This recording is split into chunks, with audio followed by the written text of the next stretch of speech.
አምላክ ሆኖ መሞት አይችልም። መሞት መነሳት ለምን አስፈለገ? በቃሉ መዳን እየተቻለ ይችላል። ያው የመቻል ጉዳይ ከሆነ እግዚአብሔር የማይችለው ነገር የለም። ራሱን ሊዋሽ አይችልም ብቻ የሚል ነው ያለው ቅዱስ ጳውሎስ የተናገረው ሐሰትን። ከዛ ውጭ ግን ራሱን ሊክድ አይችልም ይላል። ከዛ ውጭ እግዚአብሔር የሚሳነው ነገር የለም። ግን በጣም ባጭሩ ስመልስልሽ የሰው ልጅ ድህነት ምክንያቱ የጌታ ሞትን ያመጣው የሰው ልጅ ውድቀት አይደለም። የሰው ልጅ ውድቀት ምክንያቱ እግዚአብሔር ይህንን ዕፀ በለስ አትብላ ብሎ ከለከለ።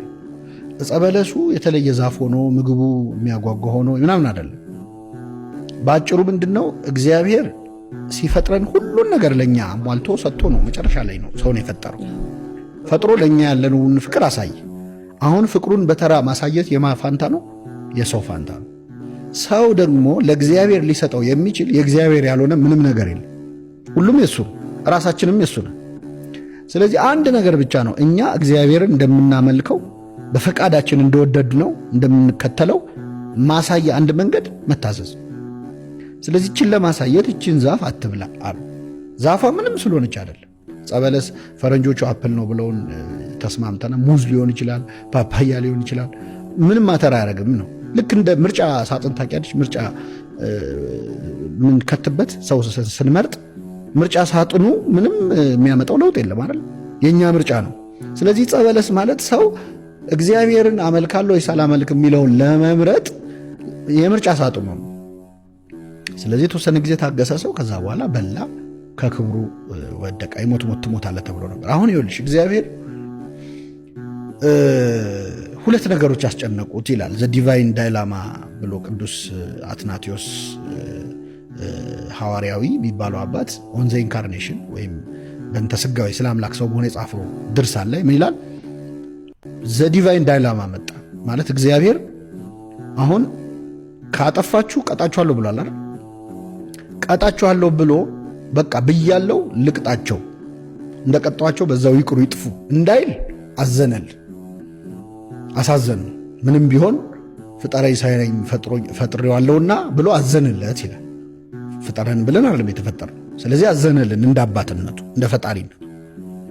ግን ደግሞ አይ በቃ አሳዝኖኛል ብሎ ደግሞ አረገዋለሁ ቀጣቸዋለሁ ያለውን ቅጣት ቢተው አንደኛ እግዚአብሔር ቃሉን አጠፈ ይሆናል።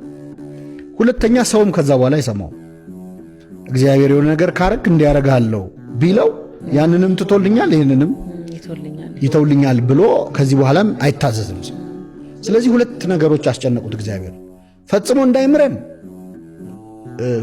ፈታሄ አምላክ ነው፣ በፍርዱ አይደራደርም። ፈጽሞ እንዳይቀጣን ደግሞ መሐሪ አምላክ ነው። ሁለቱ ነገሮች ዘ ዲቫይን ዳይላማ መንታ መንገድ የተባሉት እነዚህ ናቸው። ስለዚህ እግዚአብሔር ሶስተኛ መንገድ ፈጠረ። ምን ፈጠረ? በሰው የፈረደውን ፍርድ ራሱ ላይ አደረገው። እኔ ልቀጣ አለ ማለት ነው። የትኛውን ፍርድ ቤት ዳኛው እኔ ላይ ይፈረድ ብሎ አያውቅም። እግዚአብሔር ብቻ ነው ይህን ያደረገው። ስለዚህ እግዚአብሔር አንድያ ልጁን እስኪሰጥ ዓለሙን ወዷል የተባለውን ፍቅር ለማሳየት ምክንያት የሆነው በአዳም የፈረደውን ፍርድ በራሱ ላይ ለማድረግ። በራሱ ላይ ለማድረግ ደግሞ አምላክ ሆኖ አይችልም። አምላክ ሆኖ መሞት አይችልም። የግድ ሰው መሆን አለ። የግድ ሰው መሆን አለ። ሰው ካልሆነ ይህን መከራ ሊቀበል በእኛ ቦታ ሊሆን አይችልም። ስለዚህ እግዚአብሔር በቃሉ ማዳን እየቻለ ለምን ሰው ሆነ? ይህ ሁሉ መከራ ተቀበለ ከተባለ በአዳም ላይ የፈረደውን ፍርድ በራሱ ላይ ለማድረግ። እጃችንን ወደ ዕፀ በለስ ሰደን የለ ተቸነከረ። በዛ ወደ ዕፀ በለስ በተሰደደው እጅ ማለት ነው። ወደ ዕፀ በለስ በተራመዱት እግሮች ፈንታ በሚስማር ተቸነከረ። በእኛ ኃጢአት ምክንያት የበቀለ እሾህ ነበር። ምድር አንተ የተነሳ እሾህና አሜከላን ታበቅላለች ተብሏል። እሱን ደግሞ ዘውድ አድርጎ ደፋው። ስለዚህ ያደረግነውን ሁሉ ለመካስ ሲል ለመፈጸም ሲል የግድ ሰው መሆን ነበረበት።